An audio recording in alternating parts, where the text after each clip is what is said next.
ನಿನ್ನೆ ರಾಷ್ಟ್ರೀಯ ನಾಯಕರಾದಂಥ ಸನ್ಮಾನ್ಯ ಜೆ.ಪಿ. ನಡ್ಡಾ ಸಾಹೇಬರು ನನಗೆ ಫೋನ್ ಮೂಲಕ ದೂರವಾಣಿ ಮೂಲಕ ಅವರು ಮಾತಾಡಿದರು. ಅವರಿಗೆ ನಾನು ಸಂಪೂರ್ಣವಾಗಿ ಎಲ್ಲವನ್ನು ವಿವರಿಸಂತ ಕೆಲಸ, ಏನೇನಾಗಿದೆ, ಏನಾಗಿದ್ದಕ್ಕೋಸ್ಕರ ಹಿಂಗೆಲ್ಲ ಆಗಿದೆ ಅನ್ನೋಂಥ ವಿಚಾರದ ಬಗ್ಗೆ, ಕೋರ್ ಕಮಿಟಿಯಲ್ಲಿ ರಾಧಾಮೋಹನ್ ಅಗರ್ವಾಲ್ ಬಗ್ಗೆ ಕೂಡ ನಾನು ಪ್ರಸ್ತಾಪನೆಯನ್ನು ಕೂಡ ಮಾಡಿದಂಥ ಟೈಮಲ್ಲಿ ಅವರು ಒಂದೇ ಮಾತು ಹೇಳಿದ್ರು, ರಾಮ್ಲು ಯಾವುದೇ ರೀತಿಯಲ್ಲಿ ಕೂಡ ನಿನ್ನ ಪರವಾಗಿ ನಾವಿದ್ದೀವಿ, ಯಾವುದೇ ಯೋಚನೆಯನ್ನು ಮಾಡಕ್ಕೆ ಹೋಗ್ಬೇಡ್ರಿ, ಮುಂದಕ್ಕೆ ನೀವೇನ ಡೆಲ್ಲಿಗೆ ಬರಂಗಿದ್ರೆ ನೀವು ಬರ್ರಿ ಅನ್ನೋಂಥ ಮಾತನ್ನು ಕೂಡ ಅವ್ರು ಹೇಳಿದರು. ನಾನು ಹೇಳಿದೆ ಮುಂದಕ್ಕೆ ಡೆಲ್ಲಿಗೆ ಬರ್ತೀನಿ, ತಮ್ಮನ್ನು ಬಂದು ಭೇಟಿ ಆಗ್ತೀನಿ ಅಂದ್ರಿಗಿನ ಅವ್ರು ಹೇಳಿದರು, ರಾಮ್ಲವ್ರೆ ನಿಮಗೆಲ್ಲ ನಮ್ಮ ಜೊತೆಲಿದ್ದಂಥವ್ರು ಸಹಾಯಕರು ಅವ್ರ ನಂಬರ್ಗಳಿದೆ ಅಲ್ಲ ಅಂತ ಹೇಳಿದರು. ಅವ್ರದ್ದು ಸಹಾಯಕರದ ನಂಬರ್ ಎಲ್ಲ ಕೂಡ ಇದೆ, ನಾನು ಅವ್ರ ಹತ್ರ ಅಪಾಯಿಂಟ್ಮೆಂಟ್ ತೊಗೊಂಡು ಬರ್ತೀನಿ ಅಂದರೆ, ಯಾವಾಗನ ಬಾರಮ್ಲು, ಆಲ್ವೇಸ್ ವೆಲ್ಕಮ್. ನೀವು ಪಾರ್ಟಿಗೆ ಬಹಳ ಶಕ್ತಿ ಇರುವಂಥ ಒಬ್ಬ ನಾಯಕರಿದ್ರಿ, ಹಿಂದುಳಿದಂಥ ಸಮುದಾಯಗಳ ಪರವಾಗಿ ನಾಯಕರಿದ್ರಿ, ನಿಮ್ಮ ಪರವಾಗಿ ನಾವೆಲ್ಲರೂ ಕೂಡ ಇದ್ದೀವಿ. ಆಲ್ರೆಡಿ ಪ್ರೈಮ್ ಮಿನಿಸ್ಟರ್ ಸಾಹೇಬರು ಕೂಡ ಈ ಸುದ್ದಿಯನ್ನು ಕೂಡ ಮುಡಿಸಿದ್ದೀವಿ. ನಂತರ ಅಮಿತ್ ಶಾ ಅವ್ರ ಸಾಹೇಬರು ಕೂಡ ಈ ಸುದ್ದಿಯನ್ನು ಕೂಡ ನಾವು ಮುಡಿಸಿದ್ದೀವಿ. ಹಂಗಾಗಿ ನಾವೆಲ್ಲರೂ ಕೂಡ ನಿನ್ನ ಪರವಾಗಿದ್ದೀವಿ ರಾಮ್ಲು ಅನ್ನೋಂಥ ಮಾತನ್ನು ಕೂಡ ಅವರು ಹೇಳಿದರು. ನಂತರ ಪ್ರಹ್ಲಾದ್ ಜೋಶಿ ಸಾಹೇಬರು ಕೂಡ ಅವ್ರು ಫೋನ್ ಮಾಡಿದ್ರು, ರಾಮ್ಲವರೇ ತಾವು ರಾಷ್ಟ್ರೀಯ ನಾಯಕರಾದಂಥ ಸನ್ಮಾನ್ಯ ಜೆ.ಪಿ. ನಡ್ಡಾ ಸಾಹೇಬರು ಅವರು ಟ್ರೈ ಮಾಡ್ತಾ ಇದ್ದಾರೆ, ಅವ್ರ ನಂಬರ್ ಕಳಿಸಿದ್ದೀನಿ, ಒಂದ್ಸಲ ಮಾತಾಡ್ರಿ ಅಂತ ಹೇಳಿದ್ರು. ನಂತರ ನಾನು ಪ್ರಯತ್ನ ಮಾಡ್ತಿದ್ರೆ ಅಷ್ಟರೊಳಗಡೆ ಅವ್ರು ಬಂದರು. ನಮ್ಮ ಪ್ರಹ್ಲಾದ್ ಜೋಶಿ ಸಾಹೇಬರು ಕೂಡ ಹೇಳಿದ್ರು, ರಾಮ್ಲವರೇ ನೀವು ಪಾರ್ಟಿಗೆ ತುಂಬ ವರ್ಷಗಳ ಕಾಲ ತಾವು ಕಷ್ಟಪಟ್ಟಿದ್ರಿ, ಎಲ್ಲೋ ಒಂದು ಕಡೆ ನಿಮಗೆ ನೋವು ಆಗಿದೆ, ಅವರೆಲ್ಲೋ ಒಂದು ಕಡೆ ಅನ್ಲಾಡದಂಥ ಮಾತು ಅವರು ಹೇಳಿದಾರ. ಅವ್ರು ಹೇಳಿದ ನಂತರ ಕೂಡ ಅವ್ರು ಹೇಳಿದ್ರು, ನನ್ನ ಮಾತುಗಳು ವಾಪಸ್ ತೊಗೊಂತೀನಿ ಅನ್ನೋಂಥ ಮಾತನ್ನು ಕೂಡ ಹೇಳಿದಾರ. ಹಂಗಾಗಿ ತಾವು ಏನೇ ಇದ್ರೂ ಕೂಡ ಯಾವುದೇ ನಿರ್ಧಾರಗಳು ತಗೊಳಕ ಮುಂದಕ್ಕೆ ಹೋಗ್ಬಾಡ್ರಿ, ದಯವಿಟ್ಟು ನಾವೆಲ್ಲರೂ ಕೂಡ ಮುಂಚೆಯಿಂದ ಕೂಡ ನಿನ್ನ ಜೊತೆಲಿ ನಮ್ಮ ಜೊತೆಲಿ ನಿನ್ನ ಕೆಲಸ ಕೂಡ ಮಾಡಿದೀವಿ. ಪಾರ್ಟಿ ಸಲುವಾಗಿ ಇಡೀ ರಾಜ್ಯದಲ್ಲಿ ಎಲ್ಲಾ ಕಡೆ ಕೂಡ ಇವತ್ತು ಬೀದರಿಂದ ಚಾಮರಾಜನಗರ ತನಕ ಕೂಡ ಸಂಘಟನೆಯನ್ನು ಮಾಡಿದೀವಿ. ಹಂಗಾಗಿ ಈ ವಿಷಯಗಳನ್ನು ತಾವು ಇಲ್ಲಿಯೇ ಮುಟ್ಟುಗೊಳಿಸಿ ಅನ್ನಂತ ಮಾತನ್ನು ಕೂಡ ಅವರು ಪ್ರಹ್ಲಾದ್ ಜೋಶಿ ಸಾಹೇಬರು ಹೇಳಿದರು. ನಂತರ ನಮ್ಮ ವಿಜೇಂದ್ರ ಅವರಿನ್ನ ಸಂಪರ್ಕದಲ್ಲಿ ನಿನ್ನೆ ಬೆಳಿಗ್ಗೆ ನನ್ನ ಹತ್ರ ಮಾತಾಡಿದ್ರು, ರಾಮ್ಲು ಈ ರೀತಿ ನೀವು ನನಗೆ ಇದಾದ ನಂತರ ಬಹಳಷ್ಟು ನೋವಾಗಿದೆ ಅನ್ನಂತ ಮಾತನ್ನು ಕೂಡ ಅವ್ರು ಹೇಳಿದರು. ನಂತರ ಅಶೋಕ್ ಅವರು ಕೂಡ, ಬೊಮ್ಮಾಯಿ ಸಾಹೇಬರು ಕೂಡ ನನಗೆ ಫೋನ್ ಮಾಡಿದ್ರು, ಅವ್ರು ಕೂಡ ಹೇಳಿದ್ರು, ರಾಮ್ಲವರೇ ಈ ರೀತಿ ಆಗಬಾರ್ದಾಯ್ತು, ಬಹಳಷ್ಟು ನೋವಾಗಿದೆ. ಸದಾನಂದ ಗೌಡರು ಎಲ್ಲರೂ ಕೂಡ ಮಾತಾಡಿದ್ರು. ಹಂಗಾಗಿ ಅವರೆಲ್ಲರೂ ಕೂಡ ನನ್ನ ಮೇಲೆ ವಿಶ್ವಾಸ ಇದೆ. ಅಂದ್ರೆ ರಾಜಕಾರಣದಲ್ಲಿ ರಾಮ್ಲವರು ಇವತ್ತೆಲ್ಲೋ ಒಂದು ಕಡೆ ಅವರು ಚುನಾವಣೆಯಲ್ಲಿ ಸೋತಿರ್ಬೋದು, ಸೋತಿದ್ರೆ ಕೂಡ ಜನರ ಮಧ್ಯದಲ್ಲಿದ್ದಂಥ ಒಬ್ಬ ಜನನಾಯಕ ಅನ್ನೋಂಥದ್ದು ಅವ್ರಿಗೆ ವಿಶ್ವಾಸ ಇದೆ. ನನ್ನ ಸುದೀರ್ಘ ನನ್ನ ರಾಜಕೀಯ ಜೀವನದಲ್ಲಿ ಸುಮಾರು 30 ವರ್ಷಗಳ ಕಾಲ ಈ ರಾಜ್ಯದಲ್ಲಿ ಆದಷ್ಟು ನನ್ನ ಕೈಲಾದಷ್ಟು ಒಂದು ಅಳಿಲು ಸೇವೆ ನಾನು ಭಾರತೀಯ ಜನತಾ ಪಾರ್ಟಿ ಸಲುವಾಗಿ ನಾನು ಮಾಡ್ಕೊಂತ ಬಂದಿದ್ದೀನಿ. ಆ ಅಳಿಲು ಸೇವೆಯನ್ನು ಗುರುತಿಸೇ ಇವತ್ತು ಎಲ್ಲರೂ ಕೂಡ, ಎಲ್ಲ ನಾಯಕರು, ರಾಷ್ಟ್ರೀಯ ನಾಯಕರು, ರಾಜ್ಯ ನಾಯಕರು ಎಲ್ಲರೂ ಕೂಡ, ಇಲ್ಲ ರೀ ರಾಮ್ಲು ಇದು ಹಾರ್ಡ್ ವರ್ಕರ್ ಮ್ಯಾನ್, ಬಡತನರ ಬಗ್ಗೆ, ರೈತರ ಬಗ್ಗೆ, ಹಿಂದುಳಿದಂತ ಜಾತಿಗಳ ಬಗ್ಗೆ ಕಳಕಳಿರಂತ ಒಬ್ಬ ನಾಯಕ, ಆ ಮನುಷ್ಯನನ್ನ ನಾವು ಕಳ್ಕೋಬಾರದು ಅನ್ನಂತ ಮಾತನ್ನು ಕೂಡ ಅವರು ವ್ಯಕ್ತಪಡಿಸಿರೋ ಕಾರಣ ಇನ್ನು ಮುಂದೆ ಏನೇ ಇದ್ರೆ ಕೂಡ ನನ್ನ ಪಾರ್ಟಿಯಲ್ಲಿ ಎಲ್ಲ ವಿಚಾರಗಳನ್ನು ನಾನು ತಿಳಿಸಿದ್ದೀನಿ.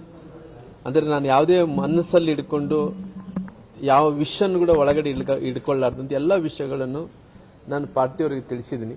ಇನ್ನು ಮುಂದೆ ಏನೇ ಇದ್ರೆ ಕೂಡ ನಮ್ಮ 4 ಗೋಡೆಗಳ ಮಧ್ಯೆ ಕುಂತ್ಕೊಂಡು ಅವರೆಲ್ಲ ಪಾರ್ಟಿ ನಾಯಕರು ಅವ್ರ ಹತ್ರ ಯಾವುದೇ ವಿಚಾರಗಳನ್ನು ಚರ್ಚೆ ಮಾಡಿಕೊಂಡು ಈ ರೀತಿ ಮುಂದಕ್ಕೆ ಮರಳಿ ಕಳಿಸಬಾರ್ದು ಅನ್ನೋಂಥ ರೀತಿಯಲ್ಲಿ ಅವರು ಕೂಡ ನಾನು ವಿನಂತಿ ಮಾಡ್ಕೊಂತೀನಿ. ಯಾಕಂದ್ರೆ ಎಲ್ಲ ಒಂದು ಕಡೆ ರಾಜಕಾರಣದಲ್ಲಿ ಕ್ರೆಡಿಬಿಲಿಟಿ ಅನ್ನೋಂಥದ್ದು ಬಹಳ ಮುಖ್ಯ. ಆ ಕ್ರೆಡಿಬಿಲಿಟಿಯನ್ನ ಕಳ್ಕೊಂಡ್ರೆ ರಾಜಕಾರಣದಲ್ಲಿ ಯಾವುದೇ ಅಸ್ತಿತ್ವನೂ ಉಳಿಯಲ್ಲ. ಹಂಗಾಗಿ ನಾನು ಅನೇಕ ಬಾರಿ ಕೂಡ ಸ್ವಾಭಿಮಾನಕ್ಕೆ ತೊಂದರೆ ಆದಂತ ಟೈಮಲ್ಲಿ ಕೂಡ, ಈ ರಾಜ್ಯದಲ್ಲಿ ಸ್ವಾಭಿಮಾನಿಗೆ ತೊಂದರೆ ಆಗಿದೆ ಅನ್ನಂತ ಟೈಮಲ್ಲಿ ಕೂಡ ಈ ರಾಜ್ಯದಲ್ಲಿದ್ದಂತ ಎಲ್ಲ ಜಾತಿಯ, ಎಲ್ಲ ಧರ್ಮೀಯರ ಜನರು ರಾಮ್ಲವರು ಸ್ವಾಭಿಮಾನ ಅಂದ ತಕ್ಷಣ ಯಾವುದೇ ವಿಚಾರವನ್ನು ನೋಡಲ್ಲ, ಅವ್ರಿಗೆ ರಾಜಕಾರಣ ಅನ್ನೋದಕ್ಕಿಂತ ಸ್ವಾಭಿಮಾನ ಬಹಳ ಮುಖ್ಯ ಆಗುತ್ತೆ. ಗೌರವ ಕೊಟ್ರೆ ನಾನು ಯಾರ ಮನೆ ಹತ್ರನ ಹೋಗಿ ಒಬ್ಬ ಸೇವಕನಾಗಿ ದುಡಿಯಕ್ಕೆ ನಾನು ರೆಡಿ ಇದ್ದೀನಿ. ಹಂಗಾಗಿ ಸ್ವಾಭಿಮಾನಕ್ಕೆ ತೊಂದರೆ ಆಗಿದೆ. ಅವತ್ತು ಕೂಡ ನನಗೆ ಸಹಕಾರವನ್ನು ಕೊಟ್ಟಿದ್ದಾರೆ. ಇವತ್ತು ಕೂಡ ನನಗೆ ಎಲ್ಲರೂ ಕೂಡ ರಾಮ್ಲು ಅವರ ಪರವಾಗಿ ನಿನ್ನೆಯಿಂದ ಬಹಳಷ್ಟು ಮಂದಿ ಜಾತ್ಯತೀತವಾಗಿ ಪಕ್ಷಾತೀತವಾಗಿ ರಾಮ್ಲು ಅವರು ಒಬ್ಬ ಒಳ್ಳೆ ಜನನಾಯಕ, ಒಳ್ಳೆ ಬಡವರ ಪರವಾಗಿರೋಂಥ ನಾಯಕನಂತದ್ದು ಕೂಡ ಅವರು ಕೂಡ ನನಗೆ ನಿನ್ನೆ ಮೊನ್ನೆ ಎಲ್ಲ ಸಪೋರ್ಟ್ ಮಾಡ್ಕೊಂತ ಬಂದಿದ್ದಾರೆ. ಅವ್ರು ಇಟ್ಟಂತ ವಿಶ್ವಾಸ ಯಾವತ್ತೂ ಕೂಡ ನಾನು ಚ್ಯುತಿ ಬರಲಾರದಂತೆ ನಾನು ನಡ್ಕೊಂತೀನಿ. ಮುಂದಕ್ಕೂ ಕೂಡ ನಾನು ಮೂರ್ತಣ್ಣವ್ರು ಹೇಳೋದಂತೆ ಮುಂದಕ್ಕೂ ಕೂಡ ನಾನು ಆದಷ್ಟು ಬೇಗದಲ್ಲಿ, ಯಾಕಂದ್ರೆ ನಾನು ಸುಮಾರಾಗಿ ಇಲ್ಲಿದ್ದಂತ ನಮ್ಮ ಉತ್ತರ ಕರ್ನಾಟಕದಲ್ಲಿದ್ದಂಥವ್ರು, ಹೈದರಾಬಾದ್ ಕರ್ನಾಟಕದಲ್ಲಿದ್ದಂಥವ್ರು ಎಲ್ಲ ನಾಯಕರು ಮಾತಾಡಿ ಎಲ್ಲ MLAಗಳು ಪಕ್ಷಾತೀತವಾಗಿ ಅವರೆಲ್ಲರೂ ಕೂಡ ಮಾತಾಡ್ತಾ ಇರೋ ಕಾರಣ ಅವ್ರಿಗೆ ಸಮಾಧಾನ ಮಾಡೋಣ, ಅವರು ಬರ್ತೀನಿ ಅಂತ ಹೇಳ್ತಾರೆ, ಅವ್ರ ಹತ್ರ ಕೂಡ ಮಾತಾಡೋಣ ಅಂತ ಕಾರಣದಿಂದ ನಿಂತಿದ್ದೀನಿ. ಮುಂದಕ್ಕೆ ನಾನು ಡೆಲ್ಲಿಗೆ ಹೋಗ್ತೀನಿ. ಅಂದ್ರೆ ನಾನು ಆಲ್ರೆಡಿ ಒಂದು ಡೇಟ್ ಫಿಕ್ಸ್ ಮಾಡ್ಕೊಂಡು ಮತ್ತೆ ಅವರೆಲ್ಲ ಹತ್ರ ಅಪಾಯಿಂಟ್ಮೆಂಟ್ ತಗೊಂಡು ಆಲ್ರೆಡಿ ನಾನು ಕೇಳ್ಕೊಂಡಿದ್ದೀನಿ. ಮೋಸ್ಟ್ಲಿ ಆದಷ್ಟು ಶೀಘ್ರದಲ್ಲೇ ನನಗೆ ಅಪಾಯಿಂಟ್ಮೆಂಟ್ ಅಂದ್ರೆ ನಾನು ಹೋಗಿ ಅಪಾಯಿಂಟ್ಮೆಂಟ್ ತಗೊಂಡು ಅವ್ರ ಹತ್ರ ಭೇಟಿಯಾಗಿ ಬರ್ತೀನಿ. ಸರ್, ಬೇಡಿಕೆ ಇಷ್ಟೇ. ಯಾಕಂದ್ರೆ ನಾನು ನಿನ್ನೆಯಿಂದ ಕೂಡ ನಾನು ಬಹಳಷ್ಟು ಕ್ಲಾರಿಟಿ ಆಗಿ ಹೇಳಿದ್ದೀನಿ ಸರ್. ಎಂಥ ಪರಿಸ್ಥಿತಿಯಲ್ಲಿ ಕೂಡ ಇವತ್ತು ಏನಾದಂತ ವಿಚಾರಗಳು ಆಲ್ರೆಡಿ ನಾನು ಹೇಳಿರೋ ಕಾರಣ ಅದನ್ನು ಪುನಃ ರಿಪೀಟ್ ಮಾಡೋಕ್ಕೆ ನನಗಿಷ್ಟ ಇಲ್ಲ. ಹಂಗಾಗಿ ಆಲ್ರೆಡಿ ಎಲ್ಲ ವಿಚಾರಗಳನ್ನ ತಮ್ಮ ಮಾಧ್ಯಮದ ಮೂಲಕ ಹೇಳಿ ಇಡೀ ರಾಜ್ಯದ ಜನರುಗಳನ್ನ ನೋಡಿರೋ ಕಾರಣ ನನ್ನ ಮನಸ್ಸಲ್ಲಿದ್ದಂಥ ಎಲ್ಲ ವಿಚಾರಗಳನ್ನು, ಯಾಕಂದ್ರೆ ನಾನು ಯಾವತ್ತೂ ಕೂಡ ಏನು ಬಯಸ್ತೀನಂದ್ರೆ ನಾನು ಜಾಸ್ತಿ ಬಯಸಕ್ ಹೋಗಲ್ಲ. ನಾನೊಬ್ಬ ಕೂಲಿಕಾರನಿಂದಂತೆ ನಾನು ಎಷ್ಟು ಕಷ್ಟಪಡ್ತೀನಿ ಅಷ್ಟು ಕೂಲಿ ಕೊಡ್ರಿ ಅಂತ ಕೇಳೋವಂಥವ್ನು ನಾನು. ನನ್ನ ಕಷ್ಟಕ್ಕೆ ಕೂಲಿ ಕೊಡ್ರಿ, ನನಗೆ ಅಗೌರವ ಮಾಡೋಂಥ ಕೆಲಸ ಮಾಡಬೇಡ್ರಿ, ನನಗೆ ಸ್ವಾಭಿಮಾನಕ್ಕೆ ಯಾವತ್ತೂ ಕೂಡ ತೊಂದರೆ ಮಾಡೋಂಥ ಕೆಲಸ ಮಾಡಬೇಡ್ರಿ. ನನ್ನ ಜೀವನನೇ ಸ್ವಾಭಿಮಾನ ಸಲುವಾಗಿ ನಾನು ಬದುಕಿದ್ದೀನಿ, ಗೌರವ ಸಲುವಾಗಿ ಬದುಕಿದ್ದೀನಿ, ಬಡವರ ಸಲುವಾಗಿ ನಾನು ಬದುಕಿದ್ದೀನಿ. ನನ್ನ ಜೀವನನೇ ನಾನು ಅರ್ಪಣೆ ಮಾಡಿದ್ದೀನಿ ರಾಜ್ಯದ ಜನರ ಸಲುವಾಗಿ. ನನ್ನ ಸ್ವಾಭಿಮಾನಕ್ಕೆ ನನಗೆ ತೊಂದರೆ ಆಗಂತ ಅಪಮಾನ ಮಾಡಂತ ಕೆಲಸ ಮಾಡಿದ್ರೆ ನಾನು ನೋವು ಪಡೋದು ಅದು ಬಿಟ್ಬಿಡ್ರಿ, ಇಡೀ ರಾಜ್ಯದಲ್ಲಿದ್ದಂತ ಎಲ್ಲ ಜನಾಂಗದವರು ನೋವನ್ನು ಪಡಿತಾರನ್ನಂಥದ್ದು ಎಲ್ಲ ವಿಚಾರಗಳನ್ನು ಕುಲಂಕುಷವಾಗಿ ನಮ್ಮೆಲ್ಲ ಹಿರಿಯ ನಾಯಕರಿಗೆ, ರಾಷ್ಟ್ರೀಯ ನಾಯಕರಿಗೆ ಹೇಳ್ಬರುವಂತ ಕೆಲಸ ನಾನು ಮಾಡ್ತೀನಿ. ಕೋರ್ ಕಮಿಟಿಯಲ್ಲಿ ನಿಮ್ಗೆ ಅಪಮಾನ ಆಗುವಂತ ಮಾತುಗಳಾದ್ರು, ಸ್ವಾಭಿಮಾನಕ್ಕೆ ಧಕ್ಕೆ ಆಗುವಂತ ಮಾತುಗಳಾದ್ರು, ಆ ಸಂದರ್ಭದಲ್ಲಿ ರಾಜ್ಯಾಧ್ಯಕ್ಷರು ಎಲ್ಲೋ ನಿಮ್ಮ ಪರವಾಗಿ ಬರಲಿಲ್ಲ ಅನ್ನೋದು ನೋಡ್ರಿ, ಎಲ್ಲಾ ವಿಚಾರಗಳನ್ನು ನಾನು ಹೇಳಿದ್ದೀನಿ. ಅಂದ್ರೆ ಅವರು ಸೂಕ್ತನ ಯಾಕಂದ್ರೆ ನಾನು ಇದನ್ನ ಬೆಳೆಸಕ್ ಹೋಗಲ್ಲ. ನಮ್ಮ ರಾಷ್ಟ್ರೀಯ ನಾಯಕರೆಲ್ಲರೂ ಕೂಡ ಹೇಳಿದಾರ, ರಾಜ್ಯ ನಾಯಕರು ಕೂಡ ಹೇಳಿದಾರ. ಯಾಕಂದ್ರೆ ಒಂದು ಸಾರಿ ಮಾತಾಡಿದ್ರೆ ಚಲೋ ಇರ್ತದ, ಅಲ್ಲಿ ಪದೇ ಪದೇ ಮಾತಾಡಿದ್ರಿಂದ ಆ ಶಬ್ದಗಳಿಗೆ, ಆ ಮಾತಾಡಿದಂತ ವಿಷಯಕ್ಕೆ ಗೌರವ ಸಿಗಲ್ಲ. ಹಂಗಾಗಿ ನಾನು ಆಲ್ರೆಡಿ ಮಾತಾಡಿದ್ದೀನಿ, ಪುನಃ ಅದನ್ನ ರಿಪೀಟ್ ಮಾಡೋದು ಚಲೋ ಅಲ್ಲ. ಹಂಗಾಗಿ ಅದನ್ನ ಅಲ್ಲೇ ಬಿಟ್ಟು ಇನ್ನು ಮುಂದಕ್ಕೆ ಏನಾಗುತ್ತೆ ಅದ್ರ ಬಗ್ಗೆ ಪಾರ್ಟಿ ಸಂಘಟನೆ ವಿಚಾರದಲ್ಲಿ ರಾಷ್ಟ್ರೀಯ ನಾಯಕರ ಹತ್ರ ಹೋಗ್ತೀನಿ, ಅಪಾಯಿಂಟ್ಮೆಂಟ್ ಕೇಳ್ತೀನಿ, ಎಲ್ಲಾ ವಿಚಾರಗಳು ತಿಳಿಸ್ಕೊಡ್ತೀನಿ. ಸರ್, ಒಂದು ಸ್ಪಷ್ಟಪಡಿಸಬಹುದು ಸರ್, ನನಗಿರೋ ಕೋಪ ಪಕ್ಷದ ಮೇಲಲ್ಲ ವ್ಯಕ್ತಿ ಮೇಲೆ ಅಂತ ಹೇಳ್ಬೋದು ಸರ್. ಯಾವತ್ತೂ ಕೂಡ ನನ್ನ ಪಾರ್ಟಿ ಸರ್. ಯಾಕಂದ್ರೆ ನಾನು ಒಂದು ಸಾರಿ ಪಾರ್ಟಿಯನ್ನು ಬಿಟ್ಟು ಹೋಗಿದ್ದೀನಿ ಸರ್. ಪಾರ್ಟಿಯನ್ನು ಬಿಟ್ಟು ಹೋಗಿ ನಾನು ಸ್ವಂತ ಪಾರ್ಟಿಯನ್ನು ಕಟ್ಟಿದ್ದೀನಿ ಸರ್.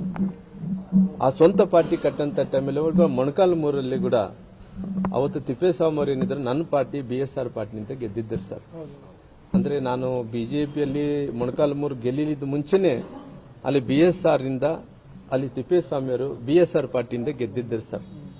ಗೆದ್ದಂತ ಟೈಮಲ್ಲಿ ಕೂಡ ಬಹಳ ಸ್ಪಷ್ಟವಾಗಿ ಯಾವತ್ತೂ ಕೂಡ ರಾಜ್ಯದ ಜನರು ನನ್ನ ಬಿಟ್ಟು ಕೊಟ್ಟಿಲ್ಲ ಸರ್. ಹಂಗಾಗಿ ಯಾವತ್ತನೇ ಆಗಲಿ ನಾನು ಪಾರ್ಟಿ, ಇವತ್ತು ನಾನು ಬಿಜೆಪಿಗೆ ನನ್ನ ಒಂದು ಎಪಿಸೋಡ್ ಅನ್ನು ಮುಗಿಸಿ, ಅಂದ್ರೆ ನಾನು ಬಿಜೆಪಿ ಪಾರ್ಟಿಯಲ್ಲಿದ್ದೆ, ಆ ಪಾರ್ಟಿಯಲ್ಲಿರುವಂತ ಟೈಮಲ್ಲಿ ಎಲ್ಲ ಒಂದ್ ಕಡೆ ಸ್ವಾಭಿಮಾನಕ್ಕೆ ಧಕ್ಕೆ ಆಗಿದೆ ಅಂತೇಳಿ ಪುನಃ ಪಕ್ಷ ಕಟ್ಟಿ ಅಷ್ಟೋ ಇಷ್ಟೋ MLA ಗೆಲ್ಸ್ಕೊಂಡ ನಂತರ ಕೂಡ ಪುನಃ ಪ್ರೈಮ್ ಮಿನಿಸ್ಟರ್ಸ್ ಅವರು 2019ರಲ್ಲಿ ಅವರು ಪ್ರಧಾನಮಂತ್ರಿಗಳು ಆಗಂತ ಟೈಮಲ್ಲಿ 14ರಲ್ಲಿ ಅವರು ಪ್ರಧಾನಮಂತ್ರಿಗಳು ಆಗುವಂತ ಟೈಮಲ್ಲಿ ನಮ್ಮನ್ನೆಲ್ಲರೂ ಕೂಡ ಕರೆದು ಮಾತಾಡಿದಂತ ಟೈಮಲ್ಲಿ ಅವರು ಗೌರವವನ್ನು ಕೊಟ್ಟು ಈ ದೇಶವನ್ನು ಕಟ್ಟಕ್ಕೆ ಹೊಂಟಿದ್ದಾನೆ ಆ ಮನುಷ್ಯನಿಗೆ ಶಕ್ತಿ ಆಗ್ಬೇಕನ್ನಂತ ಕಾಣಿದೆ. ಆಲ್ರೆಡಿ ನಾನು ಒಂದು ಎಪಿಸೋಡ್ ಅನ್ನು ಮುಗಿಸಿ ಆಲ್ರೆಡಿ ನಾನು ಬಿಜೆಪಿಯಲ್ಲಿ ಇದ್ದೀನಿ ಸರ್. ಬಿಜೆಪಿ ನನ್ನ ಸ್ವಂತ ತಾಯಿ ಇದ್ದಂತೆ ಸರ್. ಬಿಜೆಪಿ ಯಾವತ್ತೂ ಕೂಡ ದ್ರೋಹ ಮಾಡಂತ ಕೆಲಸ ಮಾಡಲ್ಲ. ಹಂಗಾಗಿ ಯಾವತ್ತಿದ್ರು ಕೂಡ ಪಾರ್ಟಿ ಜೊತೆಲಿ ಕೆಲಸ ಮಾಡ್ಕೊಂಡು ಹೋಗ್ತೀವಿ ಸರ್. ಈಗ ಕಾಂಗ್ರೆಸ್ನವರು ಈ ಒಂದು ನಿಮ್ಮ ಒಳಜಗಳವನ್ನ ಲಾಭ ಮಾಡ್ಕೊಂತಿದಾರ ಏನೋ ಗೊತ್ತಿಲ್ಲ, ಆದ್ರೆ ನಿನ್ನೆ ಕಾಂಗ್ರೆಸ್ ನಾಯಕರೆಲ್ಲರೂ ಕೂಡ ಈ ವಿಚಾರವಾಗಿ, ಅಂದ್ರೆ ನಿಮ್ಮಿಬ್ಬರ ಜಗಳ ವಿಚಾರ ರಿಯಾಕ್ಟ್ ಮಾಡ್ತಾ ಹೇಳಿದ್ರು.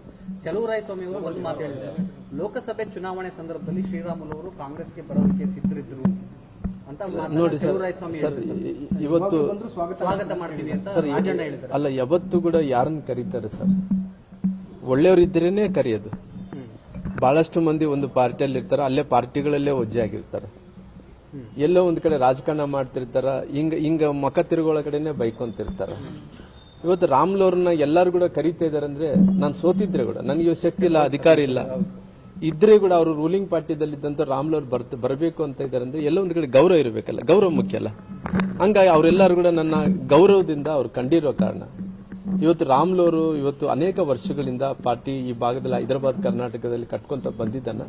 ಹಂಗಾಗಿ ಆ ಗೌರವದಿಂದ ಕರೆದಿರ್ಬೋದು. ನಾನು ಅವ್ರನ್ನ ಅವರು ಇಲ್ಲ ರಾಮ್ಲವ್ರು ಬಂದ್ರೆ ಚಲೋ ಆಯ್ತು, ರಾಮ್ಲವ್ರು ಬರೋದ್ರಿಂದ ನಮಗೆ ದೊಡ್ಡ ನಾಯಕ ಆಗ್ತಾನ, ಅವರೆಲ್ಲ ಏನು ಕಾಂಗ್ರೆಸ್ ಅವರು ಏನು ಮಾತುಗಳು ಮಾತಾಡಿದಾರೋ ರಾಜಕೀಯವನ್ನು ಹೊರತುಪಡಿಸಿ ಪ್ರೀತಿಯಿಂದ ಮಾತಾಡಿದಾರ, ಅಭಿಮಾನದಿಂದ ಮಾತಾಡಿದಾರೆ. ಇದು ನಿಜನಾ? ಲೋಕಸಭೆ ಸಂದರ್ಭದಲ್ಲಿ ನಿಮಗೆ ಆಫರ್ ಕೊಟ್ಟಿದ್ರು ಸರ್, ಏನ ಆಫರ್ ಸರ್, ಆಫರ್ ಬಂದಿರ್ಲಿ ಹೋಗ್ಲಿ, ಇವತ್ತು ನನಗೆ ಪ್ರಧಾನಮಂತ್ರಿಗಳಿಗೆ ಯಾವ ರೀತಿಯಲ್ಲಿ ದೋಸ್ತಿ ಇದೆ, ಅವರು ಒಡನಾಟದಲ್ಲಿ ಯಾವ ರೀತಿಯಲ್ಲಿ ಇದೀವಿ, ನಂತರ ಬೇರೆಯವರು ಕೂಡ ಅವರು ಆಫರ್ ಕೊಟ್ಟಿರ್ಬೋದು, ಕರೆದಿರ್ಬೋದು. ರಾಜಕಾರಣದಲ್ಲಿ ನೋಡಿ sir, we are in public ಡೆಮಾಂಡ್ದಲ್ಲಿದ್ದೀವಿ ನಾವು. ಪಬ್ಲಿಕ್ ಅಲ್ಲಿ ಇರುವಂತ ಟೈಮಲ್ಲಿ ಒಬ್ಬೊಬ್ರು ಮನಸ್ಸಿನಲ್ಲಿದ್ದಂತ ಆಲೋಚನೆಗಳು, ಅವ್ರ ಮನಸ್ಸಿನಲ್ಲಿದ್ದಂತ ವಿಷಯಗಳ ಬಗ್ಗೆ ಎಲ್ಲರ ಬಗ್ಗೆ ಪ್ರಸ್ತಾಪನೆ ಮಾಡ್ತಾ ಇರ್ತಾರೆ. ಕಾಂಗ್ರೆಸ್ನವರು ಈಗ ನಿಮ್ಮನ್ನ ಸೆಳೆಯೋದಕ್ಕೆ ಪ್ರಯತ್ನ ಪಡ್ತಿದ್ದಾರೆ. ಅಲ್ಲ, ನಾನು ನೋಡಿ ಸರ್, ಇವತ್ತು ನನ್ನ ಮನಸ್ಥಿತಿ ನೋಡಿ ಸರ್, ಯಾರೋ ಸೆಳೀತಾರ ನಾನು ಹೋಗ್ತೀನಿ, ಯಾರೋ ಹೇಳ್ತಾರ ನಾನು ಕೇಳ್ತೀನಿ ಅಂದ್ರೆ ನನ್ನ ಮೈಂಡ್ ಸೆಟಪ್ ಇರ್ಬೇಕು ಸರ್.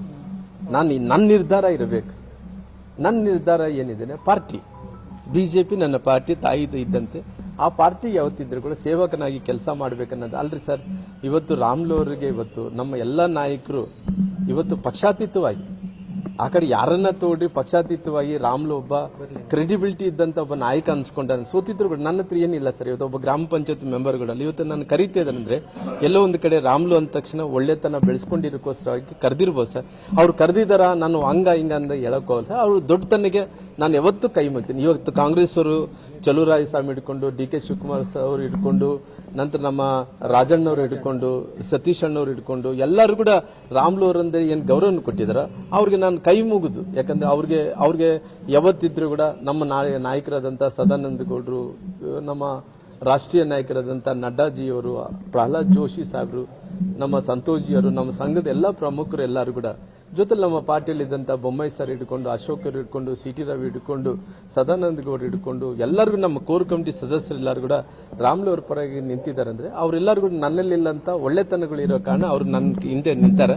ಹಂಗಾಗಿ ಅವ್ರು ಯಾರಿಗೂ ಕೂಡ ನಾನು ಅಸಹ್ಯದಿಂದ ಅವ್ರು ಮಾತಾಡಿದಾರ ಹಿಂಗೆ ಹೇಳಕ್ ಹೋಗಲ್ಲ ಸರ್. ಅವ್ರ ಪ್ರೀತಿ ಯಾವತ್ತು ನಾನು ಋಣಿ ಆಗಿದ್ದೇನೆ ಸರ್. ನನ್ನ ಸ್ಟ್ಯಾಂಡ್ ವೆರಿ ಕ್ಲಿಯರ್ ಇದೆ. ಮತ್ತೆ ನಾನು ಮುಂದಕ್ಕೆ ಅದನ್ನ ಬಳಸಕ್ ಹೋಗಲ್ಲ, ಸುತ್ತಿ ಬಳಸಿ ಮಾತಾಡಕ್ ವೆರಿ ಕ್ಲಿಯರ್. ಹಿಂದೆನೂ ಕೂಡ ಬಿಜೆಪಿ ಅವರು ಡಿಸಿಎಂ ಕೊಡ್ತೀವಿ ಅಂತ ಹೇಳಿ ಮೋಸ ಮಾಡಿದ್ರು ಅಂತ ಸರ್. ಇವತ್ತು ಇಡೀ ರಾಜ್ಯದಲ್ಲಿ ಎಲ್ಲಾ ಕಡೆ ಕೂಡ ನೋಡ್ರಿ ಸರ್, 2019 ಲೋಕಸಭೆ ಚುನಾವಣೆಗಳು ತೆಗೆದು ನೋಡ್ರಿ. 2000 ಲೋಕಸಭಾ 19ರಲ್ಲಿ ಚುನಾವಣೆ ನಡೆದಂತ ಟೈಮಲ್ಲಿ ಎಲ್ಲರಲ್ಲಿ ಕೂಡ ಒಂದೇ ಒಂದು ರಾಮ್ಲು ಅವರಿಗೆ ರಾಜ್ಯದ ಉಪಮುಖ್ಯಮಂತ್ರಿಗಳಾಗಬೇಕು. ಅವತ್ತು ನಮ್ಮ ಎಲ್ಲ ನಾಯಕರು ಕೂಡ ನನಗೆ ಅಶ್ಯೂರೆನ್ಸ್ ಕೊಟ್ಟಂತ ಟೈಮಲ್ಲಿ ಕೂಡ 3 ಉಪಮುಖ್ಯಮಂತ್ರಿಗಳು ಮಾಡಿದಂತ ಟೈಮಲ್ಲಿ ಕೂಡ ರಾಮ್ಲು ಅವ್ರಿಗೆ ಉಪಮುಖ್ಯಮಂತ್ರಿಗೆ ಎಷ್ಟು ಸ್ಥಾನ ಇರ್ತತೋ, ಅವ್ರಿಗೆ ಏನ್ ಗೌರವ ಸಿಗ್ತತೋ ಆ ಗೌರವಕ್ಕಿಂತ ಜಾಸ್ತಿಯನ್ನು ಕೊಟ್ಕೊಂತ ಬಂದಾರ. ಮುಂದೆ ಭಗವಂತ ನನ್ ಯಾವತ್ತು ಕೂಡ ಪಾರ್ಟಿ ಬಿಟ್ಟುಕೊಡಲ್ಲ ಅನ್ನಂತ ವಿಶ್ವಾಸ ಇದೆ. ಹಂಗಾಗಿ ನನಗೆ ಇವತ್ತು ಒಂದು ಕಡೆ ಪಾರ್ಟಿ, ಒಂದು ಕಡೆ ಅಧಿಕಾರ ನೋಡಿದಂತ ಟೈಮಲ್ಲಿ ಅಧಿಕಾರ ಶಾಶ್ವತ ಅಲ್ಲ. ಎಷ್ಟೋ ಮಂದಿ ಲಕ್ಷಾಂತರ ಮಂದಿ ಕಾರ್ಯಕರ್ತರು ಕೂಡಿದ್ರೆ ಪಾರ್ಟಿ. ಅವ್ರೆಲ್ಲರೂ ಕೂಡ ಇಲ್ಲಿ ನಿಂತಂತವ್ರು ಜಾತ್ಯತೀತವಾಗಿ ಪಕ್ಷಾತೀತವಾಗಿ ಬಂದಾರ ಸರ್. ಇವತ್ತು ಬಂದಾರ ಇರಕಣ ಅವರು ಇವತ್ತು ಅವರೆಲ್ಲರೂ ಸಹಾಯ ಮಾಡಿದ್ಕೋಸ್ಕರವಾಗಿ ಸರ್ಕಾರ ಬಂತು. ಈ ರಾಜ್ಯದಲ್ಲಿ ಎಲ್ಲ ಕೆಳ ಸಮುದಾಯಗಳು, ಮುಂದುವರೆದಂತ ಸಮುದಾಯಗಳೆಲ್ಲರೂ ಸಹಾಯ ಮಾಡಿದ್ಕೋಸ್ಕರವಾಗಿ ಇವತ್ತು ಅವಕಾಶ ಬಂತು. ಮುಂದಕ್ಕೂ ಕೂಡ ಭಗವಂತ ಪಾರ್ಟಿ ಇವತ್ತು ನಾನೇನು ಗುರುತಿಸಿ ಎಲ್ಲಾ ಪಾರ್ಟಿಯವರು ಕರೀತಿದಾರ. ಬಿಜೆಪಿ ಅವರು ಕೂಡ ರಾಮ್ಲು ನೀವು ಒಳ್ಳೆಯವರಂತ ಹೇಳಂತ ಟೈಮಲ್ಲಿ ಆ ಒಳ್ಳೆತನ ನಾನು ಕಳ್ಕೊಳಕ ರಾಜಕೀಯವಾಗಿ ಬಳಸ್ಕೊಳಕ್ಕಾಗಲ್ಲ. ಈ ಡೆವಲಪ್ಮೆಂಟ್ ಆದ್ಮೇಲೆ ಕಾಂಗ್ರೆಸ್ನವರು ಯಾರಾದ್ರೂ ನಿಮ್ಮನ್ನು ಸಂಪರ್ಕ ಮಾಡಿದ್ರ ಅಂತ ಸರ್? ನಾನು ಯಾವತ್ತಿದ್ರು ಕೂಡ ಇವತ್ತು ಅವರು ನಿಮ್ಮ ಮಾಧ್ಯಮದ ಮೂಲಕ ಬಹಿರಂಗವಾಗಿ ಕರೀತಾ ಇದಾರೆ ಸರ್. ಇದನ್ನು ಮುಚ್ಚಿ ಮರಿ ಇಲ್ಲ. ಹಂಗಾಗಿ ನಾನು ಯಾವತ್ತಿದ್ರು ಕೂಡ ಏನೇ ಮಾಡ್ಬೇಕಂದ್ರೆ ನಾನು ಹೇಳ್ತೀನಲ್ಲ ಸರ್, ಏನೇ ಮಾಡ್ಬೇಕಾದ್ರೂ ನಿಮ್ಮನ್ನೆಲ್ಲ ಕೂಡಿಸ್ಕೊಂತೀನಿ ಸರ್. ಅಂತ ನಿರ್ಧಾರ ಬರ್ಬೇಕಾದ್ರೆ ನಾನು ಒಳಗೊಳಗೆ ಮಾಡುವಂತನಲ್ಲ ಸರ್. ಯಾವತ್ತಿದ್ರೂ ಕೂಡ ರಾಜಕಾರಣದ ಆಗಿರ್ಬೋದು, ನನ್ನ ನಿಜ ಜೀವನದಲ್ಲಿ ಆಗಿರ್ಬೋದು ಓಪನ್ ತೆರೆದಿದ್ದಂತ ಪುಸ್ತಕ ಸರ್. ಎಲ್ಲ ವಿಚಾರಗಳನ್ನು ತಿಳಿಸುವಂತ ಕೆಲಸ ಮಾಡ್ತೇನೆ. ನಿಮಗೂ ಕೂಡ ಇರ್ತಾರೆ. ಹಾಂ ಸರ್.